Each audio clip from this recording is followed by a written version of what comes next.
Magandang umaga mga kasukli. Ito nga pala, bagong deliver ang asukal ko. Ako na magre-repack para mas malaki ang ating kitain.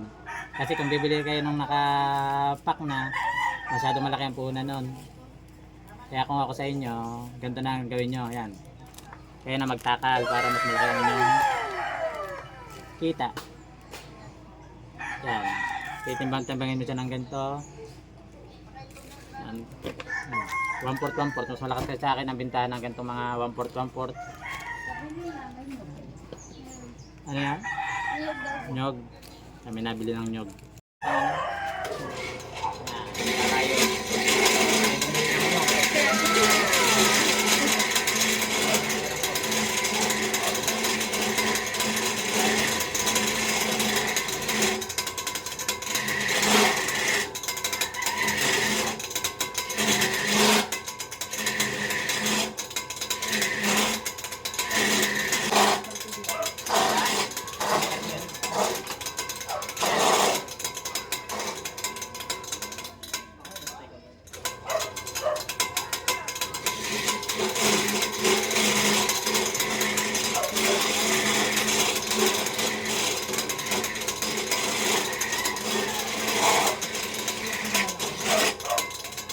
Wow, mag-break ka muna. Mag-break ka muna. Wala nang sweet and chili. Ano nga? Sweet and spicy. Parang may sweet and spicy ka lang. Spicy? Malaki? At chili lang. Isang ano para perfect na lang daw po naman. Ah. Kuya, anong sa iyo? Camel po. Ilan? Kalahati lang.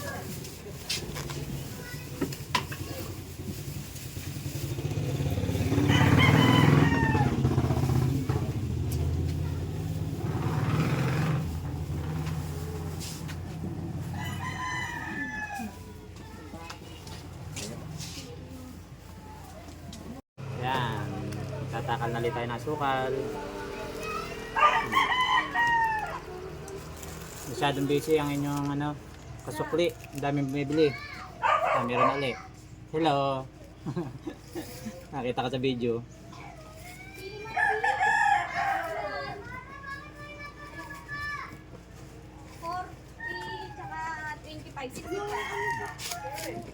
Dapat yung saktong-sakto, walang labis ang pagkakatimbang niya. No? Hop, walang labis. Kamay na kamay yung timbangan.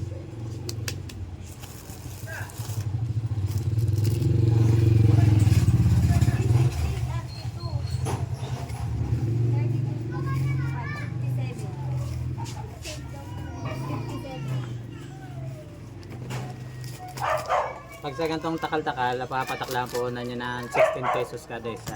Pero ang bintahan dito nito ay 22, 23, gano'n.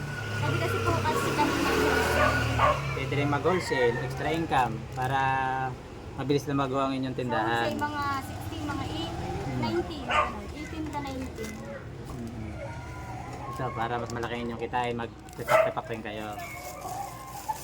Mga kasukli.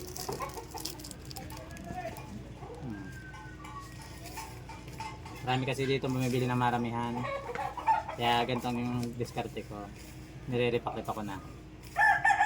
Kaysa sa bumili ako nung nakatakal na, maliit ang kita doon.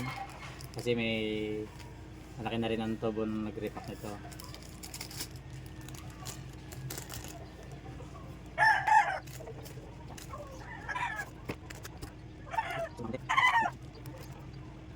Tapos gagawa rin tayo ng kalahati ang kilo pagkatapos natin gawa ng mga 1/4.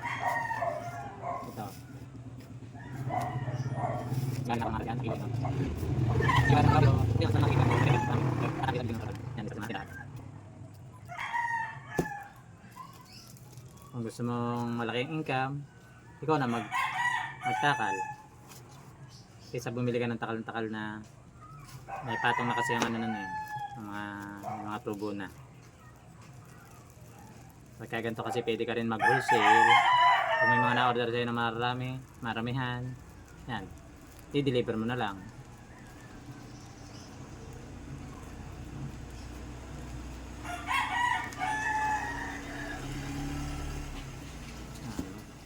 Ito nga pala yung tinakal ko kanina ng mga 1/4. Yan. Oh. Dami na. Yung kalahati naman ngayon natin gagawin. Mga kalahating kilo. Bibigas. Bibigas. Okay, sige. Tapos, yan, may deliver pa nga pala ko ng bigas. Parating ngayon, magbubuhat muna ako. Talagang busy.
Hindi kayo pinuna ni Kuya Guard. Hindi na. Ano yun sa akin? Alam na, sinabi lang. Okay ko yun dito. Dito nabili. Sa kinaharang niya mga deliver ko eh. Pag nga, isang beses kasi napatigil yung sasakyan, hindi ginaya ng hams. Wala na loaded, inapos. Kaya pala na-custom. Ay ngayon, pag binibilis ang pwede sa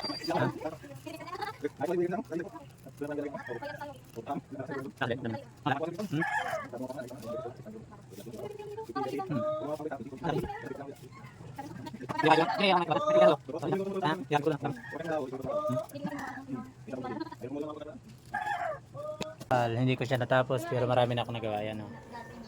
Ito na siya lahat. Ayan. Tapos marami pang tira. 100 lang na tayo sa akin. Yun lang. Bye bye. Yung lalaki ko ay nasa 300 na.